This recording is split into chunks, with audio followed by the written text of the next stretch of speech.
जर तुम्हाला वारंवार फंगल इन्फेक्शन होत असेल, हे पुढील उपाय तुमच्यासाठी. फंगल इन्फेक्शन होण्यामागचं मुख्य कारण म्हणजे जंतू, कृमी, बुरशी. याला आयुर्वेदामध्ये दद्रू किंवा त्वचारोग म्हणून ओळखले जाते. प्रामुख्याने याचा संसर्ग उन्हाळ्यात, दमट वातावरणात, विशेषतः पावसाळ्यात जास्त प्रमाणात वाढतो. त्वचेवर गोल लाल रंगाचे चट्टे, तीव्र खाज, पुरळ, जळजळ अशी लक्षणे दिसून येतात. यावर आयुर्वेदिक उपाय म्हणजे दुर्वांचा लेप. त्वचेवर जळजळ, तीव्र खाज सुटत असेल तर दुर्वा वाटून त्याचा लेप तुम्ही लावू शकता. त्यामुळे थंडावा मिळतो व संसर्ग कमी होण्यास मदत होते. त्याचप्रमाणे दुर्वांचा रस काढून कापसाच्या साहाय्याने फंगल इन्फेक्शनच्या जागी दिवसातून 2 ते 3 वेळा लावावा. दुसरं म्हणजे वावडिंग चूर्ण.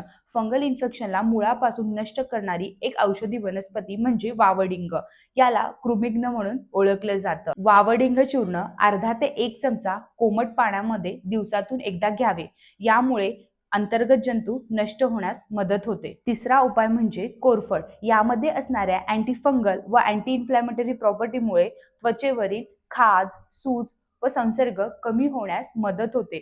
ताज्या कोरफडीचा गर काढून इन्फेक्शनच्या जागी लावावा व 10 ते 15 मिनिटांनी कोमट पाण्याने स्वच्छ धुवून घ्यावा. चौथा उपाय म्हणजे मंजिष्टा. मंजिष्टा हे रक्तातील अशुद्धता दूर करते, म्हणून मंजिष्टेचा काढा 1 ते 2 चमचा तुम्ही दिवसातून घेऊ शकता व मंजिष्टा लेप इन्फेक्शनच्या जागी लावू शकता. उष्णतेमुळे देखील फंगल इन्फेक्शन होण्याचे चान्सेस असतात.